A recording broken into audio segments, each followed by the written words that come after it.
This is Fortress on a Hill with Henry, Danny, Kagan, Jovanni, Shiloh, and Manisha. Welcome, everyone, to Fortress on the Hill, a podcast about U.S. foreign policy, anti-imperialism, skepticism, and American way of war. I'm Jovanni. Thank you for being here with us today. On January 16th, DPRK leader Kim Jong Un said his country will no longer pursue reconciliation with South Korea and called for rewriting the North Constitution to eliminate idea of shared statehood between the war-divided countries.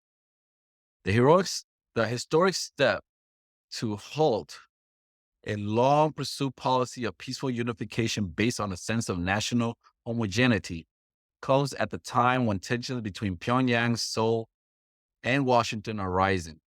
With the two-year-old conservative government in Seoul coming into power with bellicose rhetoric against the North, with statements such as having the right to launch preemptive strikes against the Northern brother, the DPRK increased weapons development, launching cruise missiles into the sea, and a recent launch of reconnaissance satellite into space, and Washington's ever-provocative military exercise in the peninsula and near the DPRK borders and waters, which the Pyongyang government sees this as a rehearsal for an eventual U.S. rock invasion of its territory. On January 24, Pyongyang tore down this huge arch sculpture that symbolized unification with the South. The Korean Peninsula has been a single entity since the 7th century, when the Seoul dynasty unified under its rule. The peninsula came under Japanese rule in 1910 and was liberated in 1945 with the Soviet invasion from the north that defeated the Japanese there, and with the Americans defeating the Japanese in the Pacific. Korea came under the administration of both the Soviets and the U.S. in 1945, with the peninsula when the peninsula was divided into at the 38th parallel. A brutal 3-year war was fought in the Korean Peninsula between the American-led UN coalition and the North Korean, Chinese, South Korean guerrilla front, which caused the death of over 4 million Koreans and a massive destruction of the country from 1950 to 1953. And paused with an armistice. To this day, the peninsula remains in a state of war, heavily militarized, and with the American presence of approximately 28,000 service members in the South, not counting the tens of thousands more surrounding the territory in Japan, Guam, and other places. Here to tell us more, we welcome back to the show KJ No. KJ is a journalist, political analyst, writer, and educator, specializing in geopolitics of Asian politics, Asian Pacific region. He writes for Dissent Voice, Black Agenda Report, Counterpunch, Popular Resistance, Asian Times, MRR Line. He also does frequent commentary analysis on the news program The Critical Hour, By Any Means Necessary, Fault Lines, Political Misfits, Loud and Clear, Breakthrough News, KPFA Flashpoints, and KPA Flashpoints. Welcome back, KJ. Thank you. Pleasure to be with you.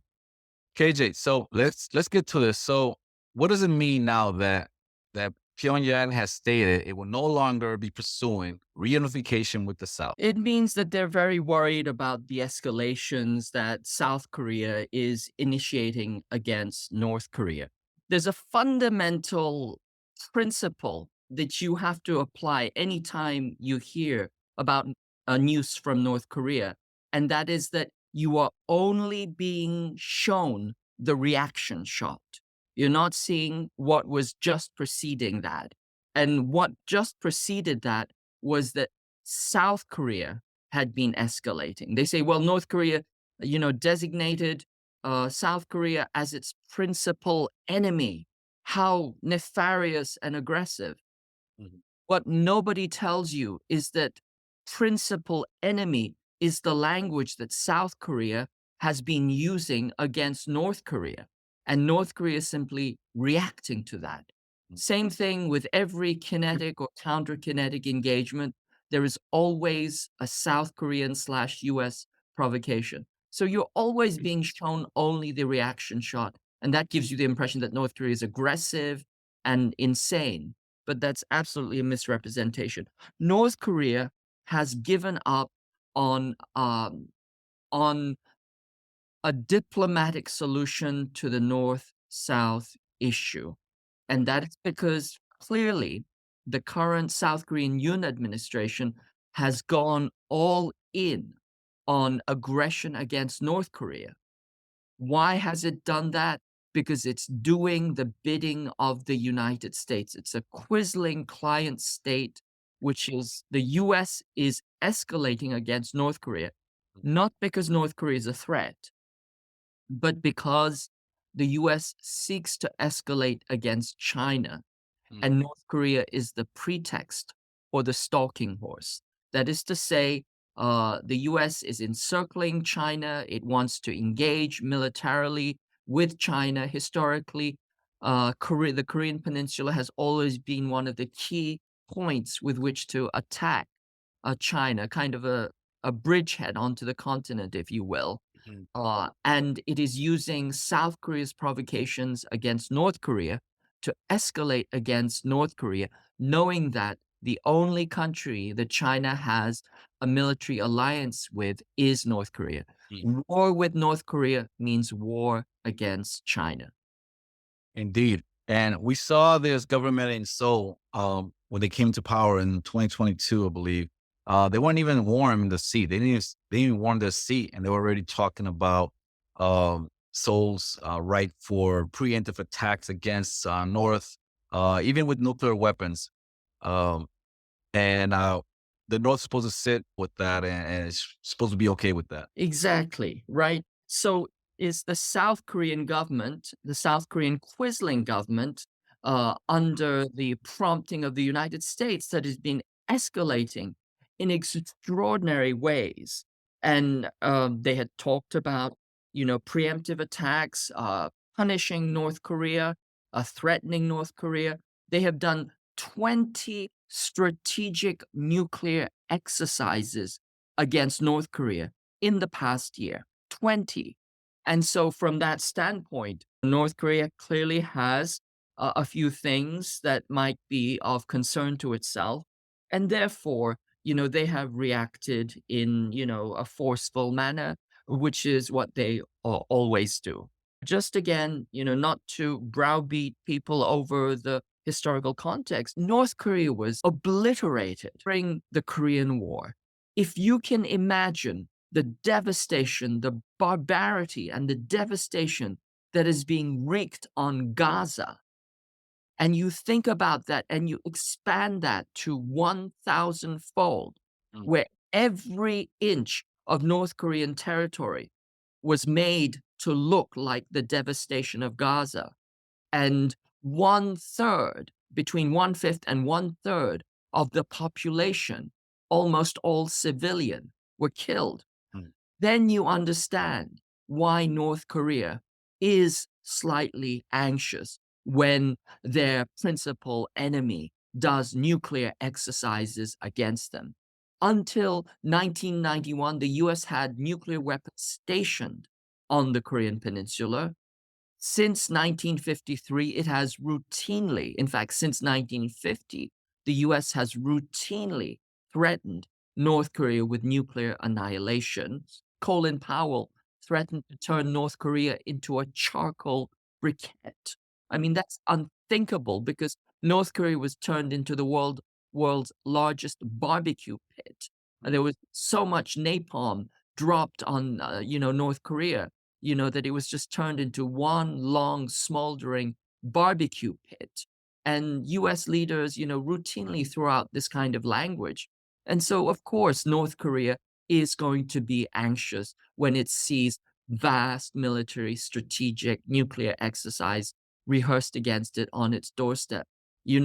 It's one of those places where, where the paranoia is justified. In fact, I would say that regardless of how paranoid they get, it's probably never enough. South Korea rehearses decapitation drills of North Korea routinely.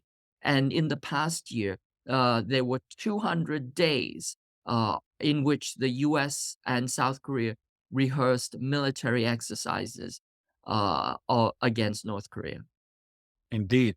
And, one have to consider also that what precedes action is usually rhetoric. Action doesn't come out of the blue. It's always preceded by rhetoric. And indeed, based on their experiences and also based on what's happening around the world. The West is pretty much lighting the whole world on fire. Going back to 2023 with the whole speech about the axis of evil, where they included Iraq, Iran, and North Korea into these axis of evil coming out of the blue.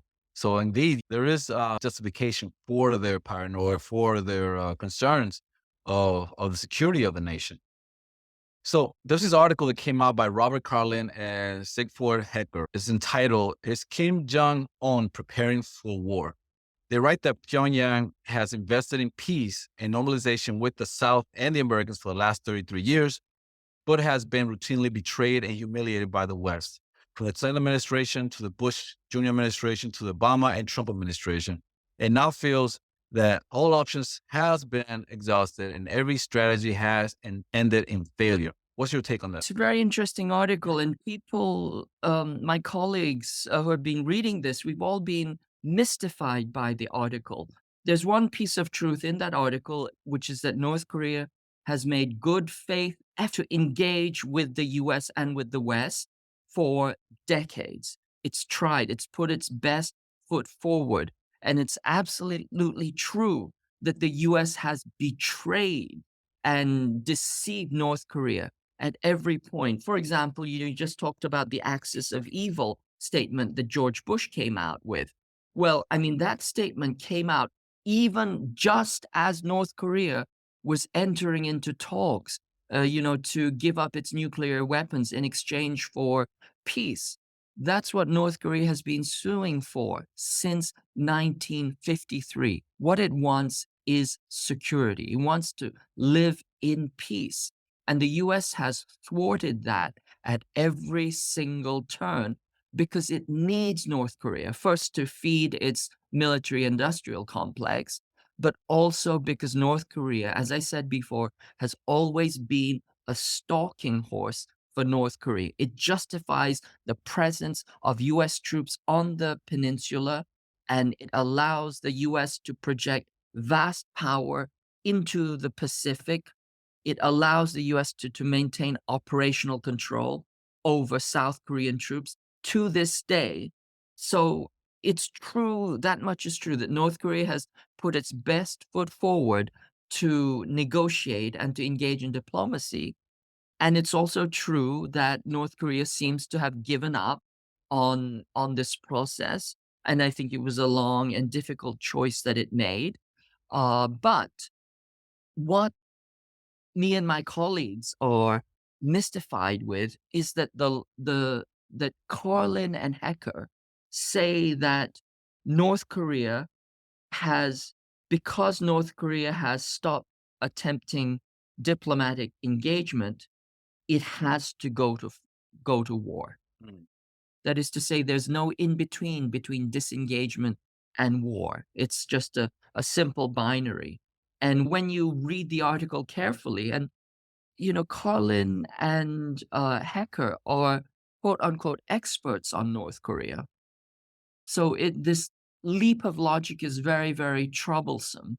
But when you read the article and try to figure out why North Korea has decided to go to war, well, they say this is because North Korea is crazy. It's insane, which, doesn't mean anything. It's just standard, it's always Right. But the other thing they say is that North Korea has to fight because it has run out of options. Okay. What does that mean?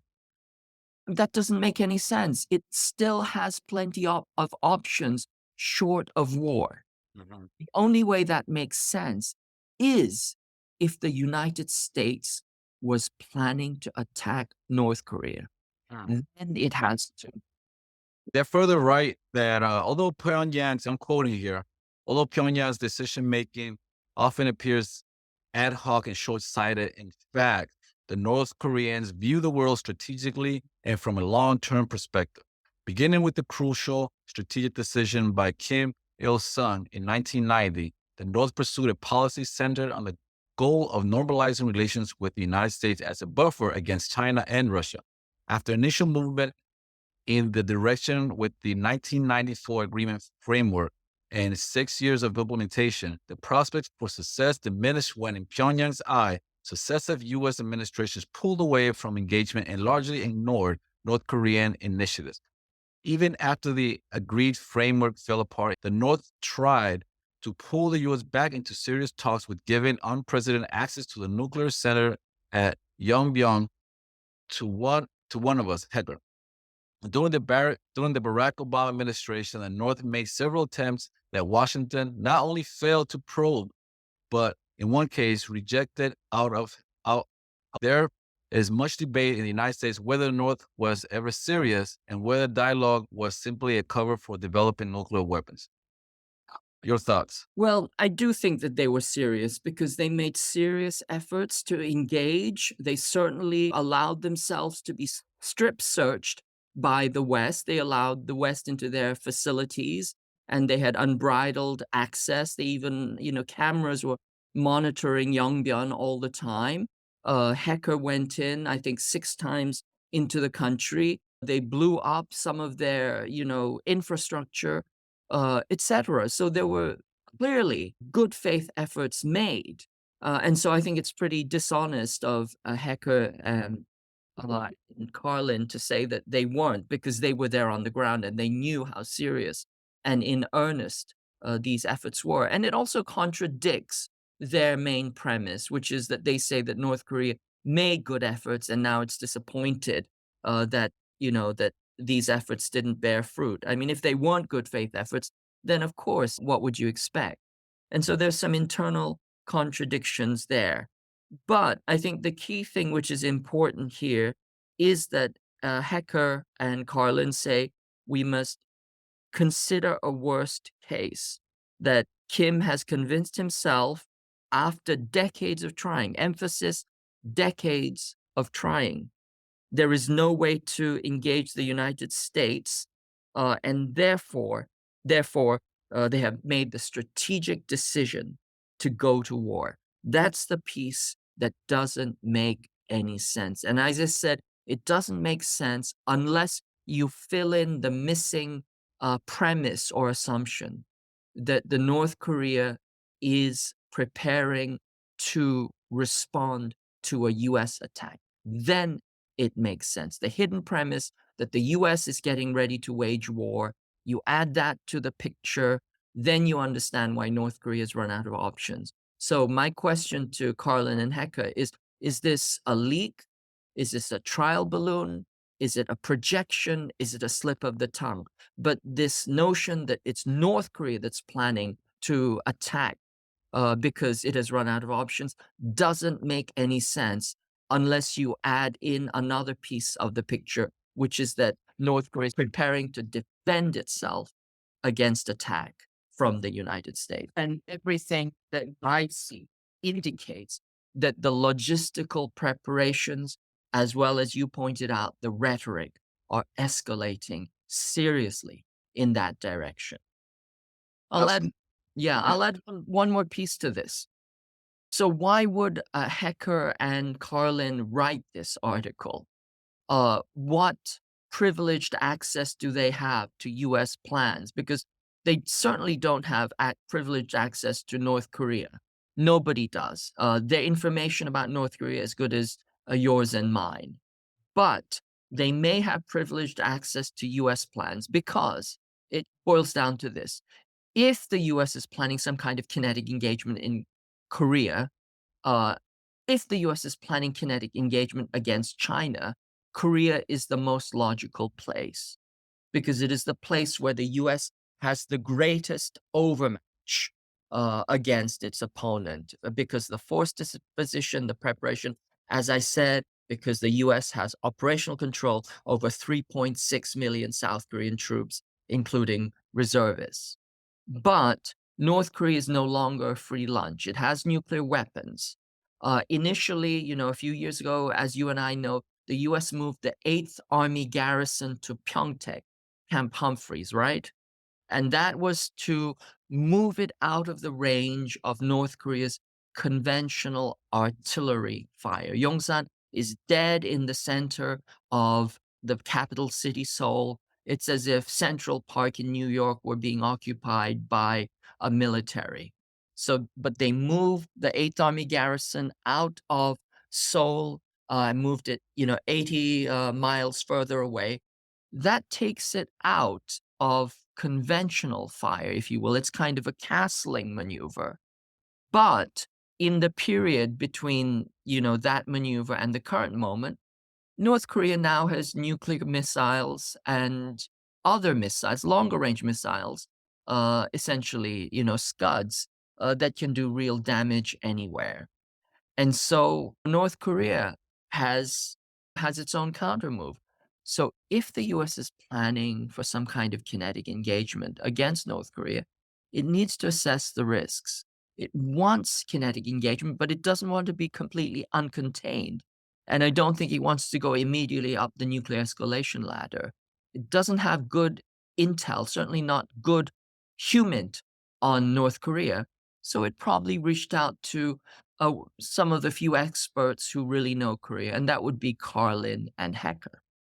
And so they probably had a dialogue with Carlin and Hecker, asked them to assess, if there's kinetic engagement, what are the chances that North Korea would go immediately up the nuclear escalation ladder? And in this dialogue back and forth, maybe a few questions were asked, or maybe a few hints were dropped that made both Carlin and Hecker very, very nervous. So they, probably said to each other, "You won't believe the dialogue I just had with the State Department and the Pentagon.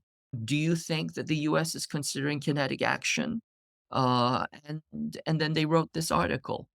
So there's a missing premise here. And that missing premise, I think, is that the US is having dialogues and assessments about its capacity to engage in kinetic war against North Korea. And Carlin and Hecker writing this article, it pre-frames the narrative so that if war happens, they can say, look, we warned this would happen.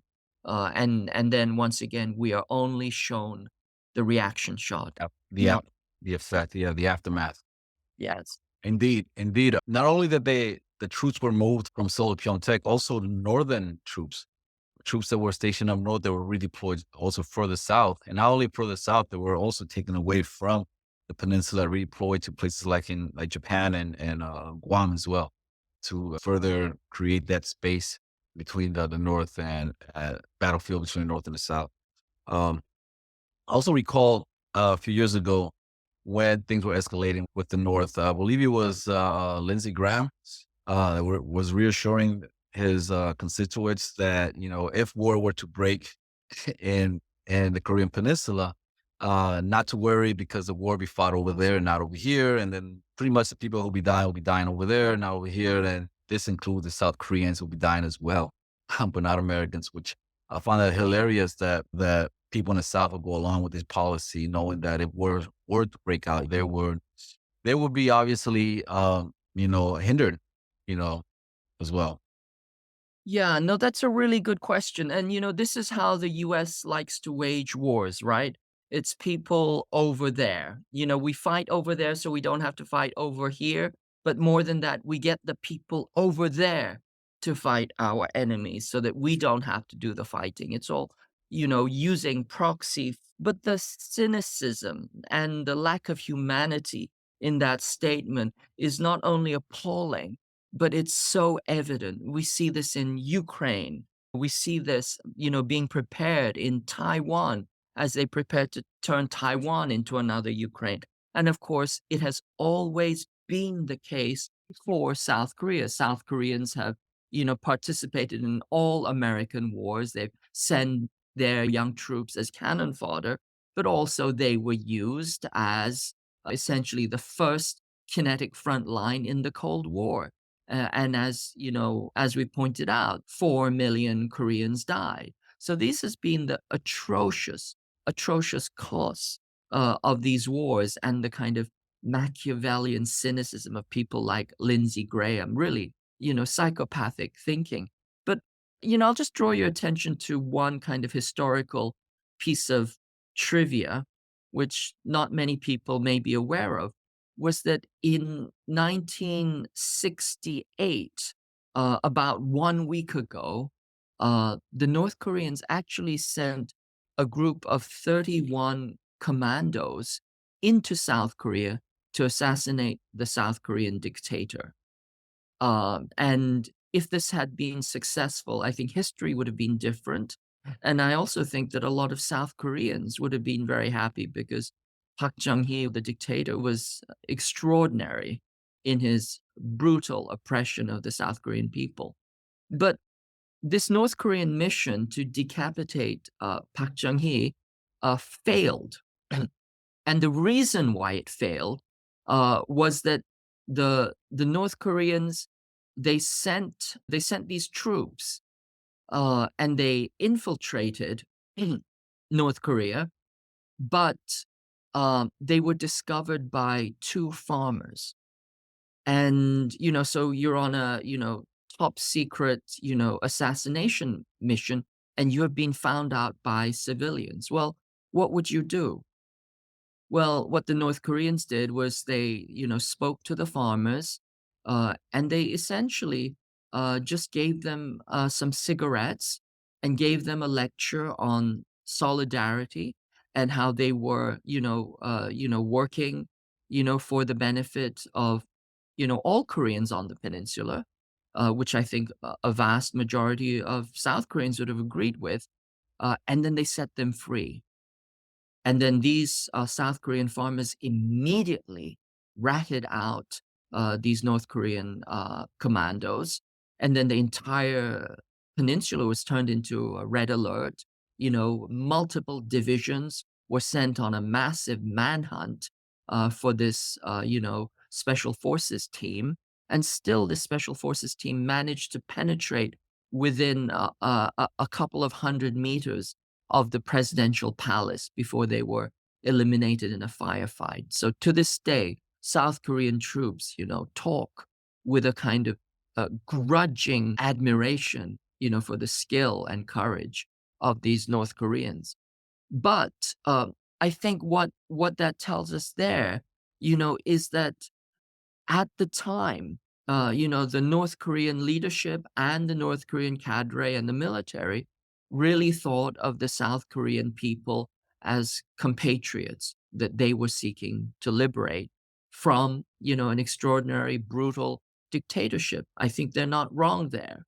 But I think that what has happened over the decades is that South Korea has been so deeply indoctrinated into kind of a colonial mindset that they no longer see themselves as Koreans. They're like, for example, people in Taiwan Island who see themselves as partially Japanese, partially Western, or people in Hong Kong, in the Hong Kong colony, that saw themselves as partially British. And so South Koreans have become very, very Americanized, very Westernized. And I think that difference and that distinction, I think, has led the North Korean leadership to move towards less of a sense of solidarity with the people itself, which is very sad because the vast majority of people in South Korea have direct family in North Korea. It's, everybody has kin in North Korea. And it's this extraordinary political division which has created this vast gap, both culturally and ideologically, that all sides suffer from. Indeed. I mean, the Korean Peninsula has been one entity, under one rule and one entity, one people since the 7th century. And this was only broken recently in 1945. So pretty much the Korean Peninsula has been united longer than it has been divided. Absolutely, yes. So it's been united from the unified Chile era, with small exceptions, for about nearly 40 years. Absolutely. So Pyongyang obviously sees what's going on geopolitically, sees the geopolitical landscape shifting, see what's going on, sees the winds of power moving away from the West towards China, Russia, Iran, India, and other global majority states. They're seeing that Europe, for example, they They are deindustrializing at a massive scale. Uh, they see the crisis in American political, social, and economic politics. See how that's pretty much tearing from the same. So with the West setting fires all over, in every region of the world, right? Do you feel Pyongyang is factoring this into the geostrategic calculation? Certainly they're aware of it. The North Koreans are very, very fine observers of the geopolitical, situation. They always balance carefully and they always are strategizing both tactically and strategically. And so I think they're very, very much aware of that. What is clear is that North Korea is strengthening its relationships with Russia. Now, just a quick historical overview. Remember, it was Russia, it was the USSR that liberated Korea from Japanese colonization. The Red Army tore the guts out of the Japanese Kwantung Army within 2 weeks. The Kwantung Army, was this, rolling atrocity machine that actually functioned, you know, without taking commands from the imperial center itself. It invaded China on its own initiative, and it was occupying large parts of Manchuria. And when the Red Army came in and, essentially wiped out the Kwantung Army, it surrendered.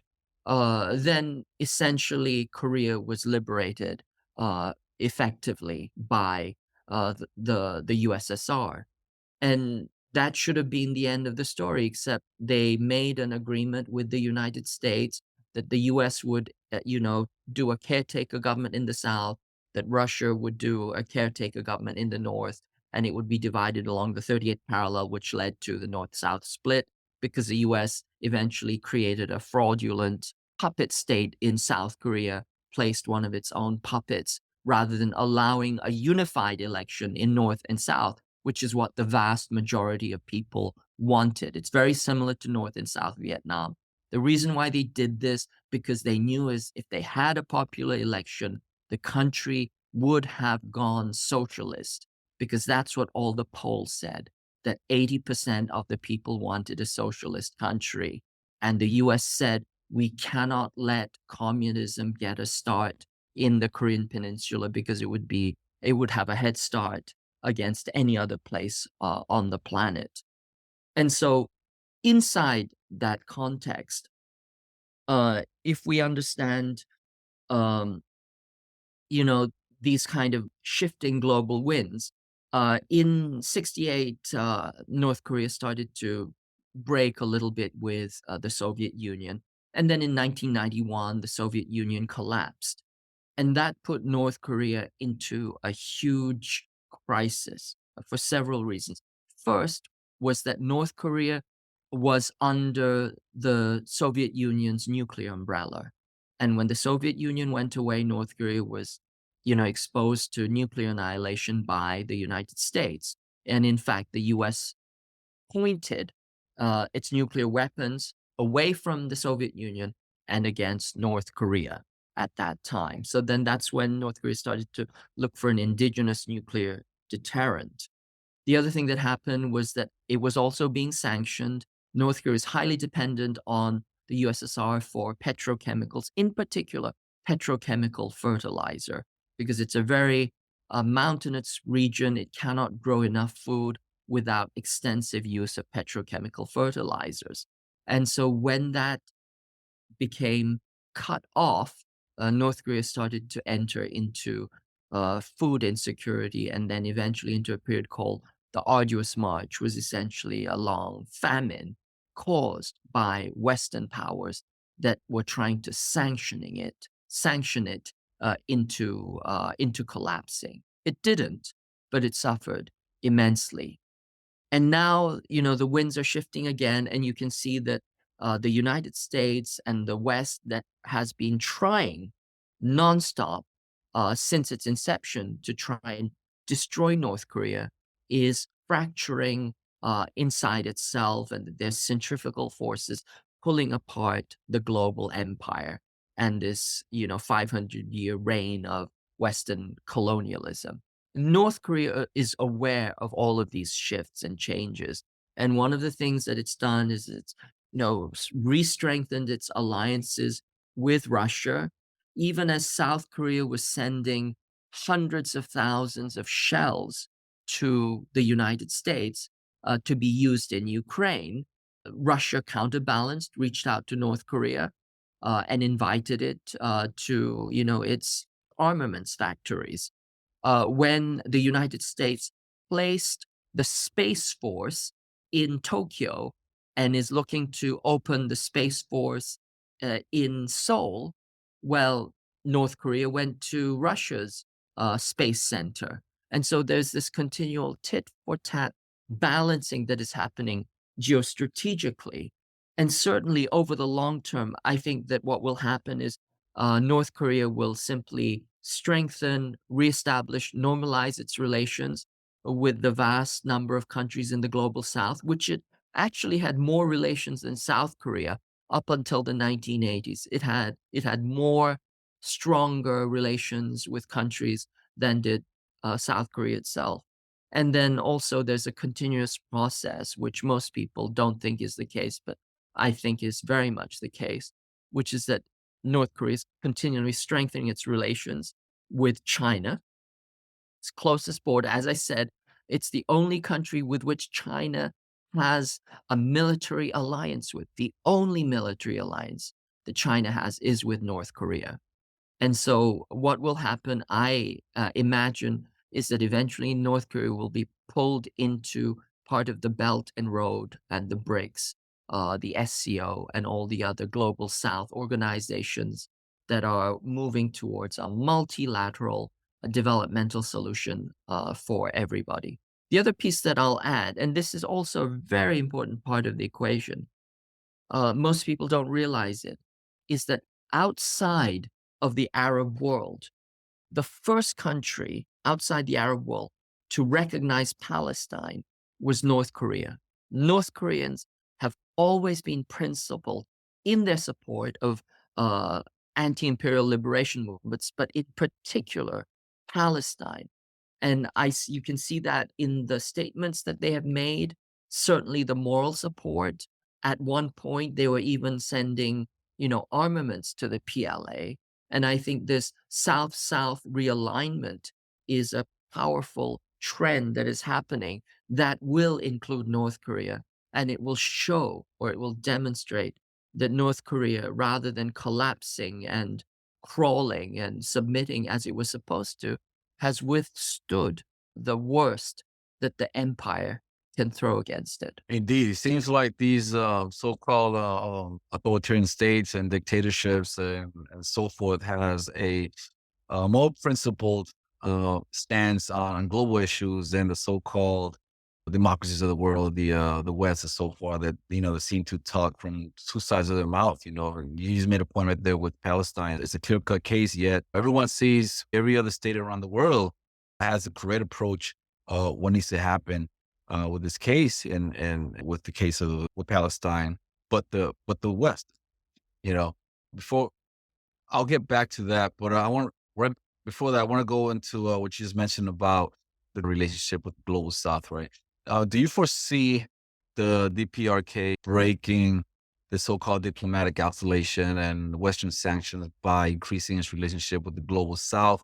Do you foresee it eventually joining this multinational, regional, international economic and political blocs that are forming around the world, like the BRICS and the Shanghai Cooperations Organization? I think so. It's going to take a little bit of time because there are institutional barriers that have been put into place. North Korea is technically still under sanctions. It's still under UNSC sanctions. So I think there has to be some effort to remove those sanctions before there can be full engagement, on a normalized level. But I don't doubt that those things will start to happen. Once again, I want to highlight that North Korea has always had a lot of connections to the global South. It has a lot more legitimacy in the global South than South Korea. South Korea, along with Taiwan, was kind of this axis of fascism and imperialism. You can think of Taiwan, South Korea, South Africa, and Israel as being these kind of an axis of imperialism and subcontractors to U.S. Dirty wars. This is really the kind of work that they did. And on the other hand, North Korea has always been a principled, an impoverished, but deeply principled supporter of global South liberation. You go to places all over Africa, and you will see, vast monuments and attestations to friendship and solidarity and warmth towards North Korea because they know what North Korea stood, how much it paid for it, and still the principle stances that it made. So I think it's not going to be an immediate process, but certainly it is an inevitable process. Certainly, most notably, because North Korea has this enormous border with China. How could it not eventually join the BRI or the SCO? Absolutely. Um, I mean, it's very neat. I mean, with the BRI, you just mentioned the BRI, which is a global development program. Most countries around the world are signing up to it. Eventually, Korea, it'll be in the best interest, I believe, of North Korea to also join this process. So let's shift gears. So the recent ICG verdict against Israel, your thoughts on it? Doesn't rule whether it is, but it has a case to answer about that. It accepts South Africa's narration of all of the acts that South Africa says are genocidal acts, accepts those as possibly constituting genocide. It accepts South Africa's statement of all of the comments made by Israeli politicians as intent for genocide, as being possibly intent for genocide. And then in the provisional measures, while it tosses the ball into the Israeli court almost completely, but what it does say is that, for example, that Israel must ensure that it prevents the killings of members of the group of Palestinians in Gaza, which essentially means that it should stop killing those members of those groups. Now, let me just say this, that the best we could expect out of this was a moral victory. Israel was not going to implement anything that the court had decided. They made that clear. Netanyahu said that a few days ago regarding the court with disdain, actually. And so what we did get is a moral victory, a statement that the world will not allow Israel to get away with its crimes, that it will be investigated. And I think for the global South, a sense that international law is also something that is valuable for us, not just for countries of the global North. Well, I think there are a couple of takes you can have on it. On the first level, it is a complete and total, almost a near total vindication of South Africa's case against Israel, which is that it is plausible and there is a real risk that Israel is committing a genocide. I think those facts are indisputable. I think it's indisputable that genocidal intent has been expressed at a policy level and has been exercised on a tactical level. I think that much is absolutely clear. So the ICJ almost had no choice. I mean, if it was to retain any legitimacy as an institution of international justice, it had to find for this case. Now, the issue is around the nature of injunctive relief, because this is essentially it's a temporary injunction. It's like a cease and desist order, a little bit like a restraining order, if you will. Now, the question that everybody's asking is, why did the ICJ not demand immediately a ceasefire? So there are two types of interpretation of this. One is the cynical aspect, which is that the ICJ has found rhetorically and symbolically in favor of South Africa, but they have left an exemption. And that exemption is a genocide-sized exemption that essentially it didn't demand Israel to stop fighting immediately. And therefore Israel will claim we're doing everything else. that you told us to do already. Therefore, we will continue to do what we're doing. So that is the cynical interpretation. And then the more optimistic interpretation could be that although the court did not use the word ceasefire, it made very, very specific demands to stop acts of genocide, including killing Palestinians, including, mentally torturing them, including making conditions of life uninhabitable for them. And so, in the particulars, that amounts to a demand for genocide. There's no way that you can follow through with those demands without ceasing fire. And so I think, and then there's a 1 month follow up period where Israel has to come back and report on what it's been doing. And in the meantime, South Africa can make further demands of the court. The finding has been made, the injunction has been granted. And so I think this is actually a real powerful step. It may not be everything that everybody wanted, but I do think it is a powerful step. Certainly, I don't think that the perfect should be the enemy of the good. This Right. is a good first step.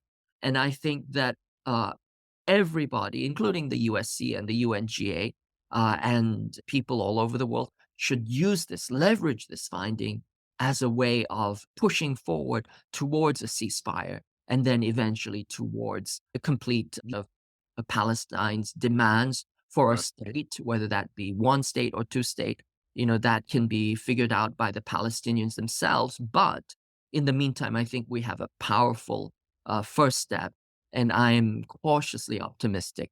I think what we can say is that to a certain extent, the UN has kicked the can down the road a little bit.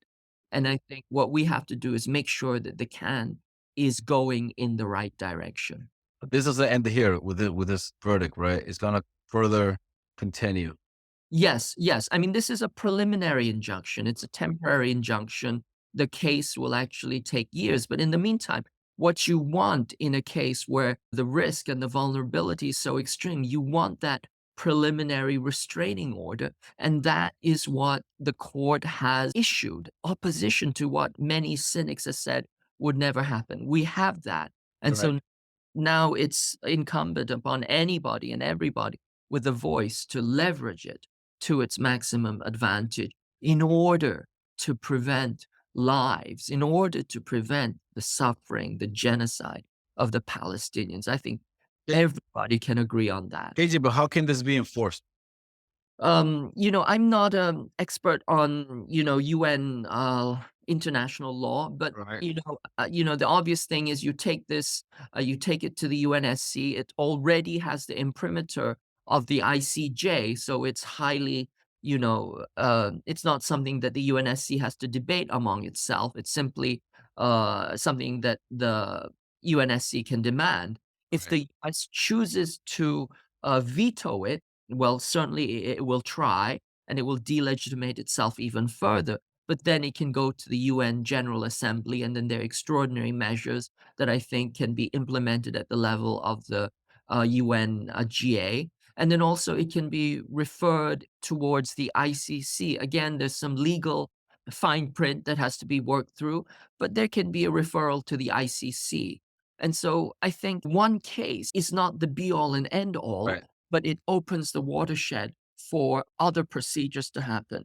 And so it's just a matter of following up and creating this chain reaction events that can make a real difference. Do you feel that apart from Israel being indicted here, do you feel the whole international law order or apparatus and the so-called Western values are being indicted as well? I think in a certain sense, yes. And I think the ICJ ruling is an attempt to pick up some kind of threadbare fig leaf in order to show that, we're not as genocidal and hypocritical as is clearly evident. So this is the fig leaf that they're putting forward. But I say we use this fig leaf. But absolutely, I think there's a foundational delegitimation that is happening because of this live screened genocide. I mean, there have been genocides before, but for this to happen in real time on a billion screens across the world, Right. and the United States and Europe and Germany to say that it's not happening, that it doesn't mean anything, I think the planet is in an outrage, as they should be, Right. and foundationally delegitimating. The other thing that I'll also say, and this is, once again, um, astounding, is that even as Israel was genociding the Palestinians, the U.S. and Israel, went to the UN and claimed that the Chinese were committing genocide against the people in Right. Xinjiang. Right now, this is absurd because for the very simple reason that there's no such thing happening in Xinjiang. The U.S. makes these allegations of genocide in Xinjiang, but this is the only genocide in human history that has no deaths. Mhm. We have been able to find a single body, Mhm. no refugees, despite China having porous borders with 5 Muslim majority countries, preferential and privileged treatment of the targeted group. That is to say, the Uyghurs were exempt from the one-child policy. They received preferential treatment in school admissions and employment. And the population was continually increasing. Life expectancy was increasing. Birth rates were multiples of the Han majority, continually improving satisfaction, continually improving economic conditions. And there was no visible hate speech against the Uyghurs. In fact, there was no tolerance of hate speech against the Uyghurs and no rhetoric targeting the Uyghurs whatsoever. In fact, in the Organization of Islamic Cooperation, which represents the rights of 2 billion Muslims across 56 countries, commended China for its exemplary treatment of its Muslim minorities. So we know that this is absolutely and completely fraudulent. Even the State Department's own lawyers said that, this allegation couldn't be upheld. Anybody can visit Xinjiang tomorrow and they can see for themselves. Last year, over 200 million people visited Xinjiang freely. It's not a sealed off state. Anybody can go there anytime. And they see everything is fine. People speak their own language. They practice their own culture and religion. They have rich, flourishing lives. And on the other hand, I have tried, and many of my colleagues have tried to get into Gaza. And right now, it's impossible. In Gaza, there is a real genocide happening. And all you have to do is contrast the unspeakable barbarity and atrocity happening in Gaza with the incredible flourishing of life and culture in Xinjiang. And you know that this Xinjiang genocide fraud is as much of a signal of the dying empire as the genocide in Palestine. It's a foundationally delegitimizing, violent lie. In fact, it's the other side of the same coin. You're enabling and covering up a real genocide while you are fraudulently concocting a non-existent one. I think that is just foundational delegitimation, and it shows how deeply corrupt, dishonest, hypocritical, mendacious the empire is. These are the last legs of empire as it continues, these incredible lies and propaganda. Indeed. I mean, they were screaming about a couple of years ago, they were screaming at the top of their lungs that China was committing genocide in Xinjiang. They were saying the same thing about Russia and Ukraine when the actual opposite was happening, when the Ukraine was the one that were committing ethnic cleansing against the Russian-speaking population. They were saying the same thing about Syria, that Syria, the Bashar al-Assad government was committing genocide against Sunni Syrians, when in fact the military is made up of Sunni Syrian. But yeah, it's absurd how they twist this, how they create these realities, or they create this fictitious, fraudulent arguments but when you have actual ethnic cleansing and genocide beating you on the face, they'll say, nope, I don't see any genocide anywhere. Exactly, exactly. And this is why, as other people have called it, the empire of lies just is relentless. It's high on its own supply, and yet it is delegitimating and undercutting itself because it believes that other people are as foolish as to believe this, violent tapestry of lies. Absolutely. Well, I think this is a good place for us to wrap up. KJ, thank you so much for coming to the show and share your time, thoughts, and experiences with us. Any last comments before we depart? Well, once again, I want to point out that we are in historic moments, historic times, and I believe that each one of us has a role to speak out, to take action where we can, to take action with other people, and also to not believe the lies, to not be suckered in by this men propaganda that is always being thrown at us. We always exercise our critical thinking. It's like having a healthy immune system. You want to have a critical immune system so that you are not dragged into this kind of miasma of, imperial sickness, and that we all continue to fight. We all have a role to play because right now there's both danger and opportunity. And of course, the danger, as we can see, is what we see in Palestine. It's the genocide of a long suffering people. That plan is also what is in plan for the rest of humanity if we don't all take a stand together. KJ, please tell us where can the listeners find you, find your work, and any information, what actions you feel listeners should consider. You already said that, take, uh, join other people, but are any specific actions you think people should consider? Well, I'm with an organization called Pivot to Peace. They're welcome to join us. I also invite people to join Code Pink. Code Pink has a campaign. China is not our enemy, which is also that I'm associated with. Anything that is an action in solidarity with Palestine and for enforcing the ICJ's actions, I encourage people to really put their shoulder behind. Really, the fate of not just the Palestinians, but the future of our planet is at stake. The balance of our, of justice is at stake. So I invite people to go ahead and, really, put some effort here. Right now is a critical moment for us. And as for my work, if you I don't recommend people use Google because I'm essentially de facto shadow banned from there. But you can go to websites like MR Online, Monthly Review Online, Counterpunch. I do a lot of analysis for various shows, Breakthrough News, many Critical Hour, many Sputnik radio shows, as well as anything that's progressive and justice centered. I tend to write for these publications, and of course.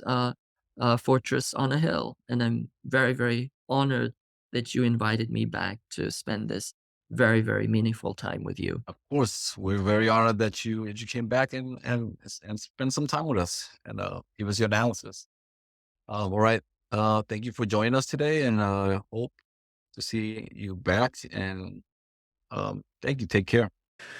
Money is tight these days for everyone. Penny pinching to make it through the month often doesn't give people the funds to contribute to a creator they support.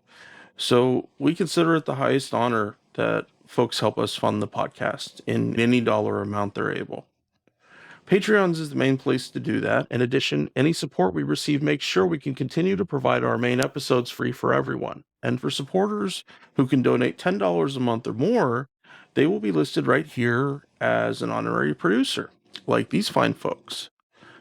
Fahim's Everyone Dream, Eric Phillips, Paul Appel, Julie Dupree, Thomas Benson, Janet Hansen, Ren Jacob, Scott Spalding, Spooky Tooth, and Helgeberg. However, if Patreon isn't your style, you can contribute directly through PayPal at paypal.me/Fortress on a Hill. Or please check out our store on Spreadshirt for some great Fortress merch. We're on Twitter and facebook.com/FortressOnAHill. You can find our full collection of episodes at www.fortressonahill.com. Skepticism is one's best armor. Never forget it. We'll see you next time.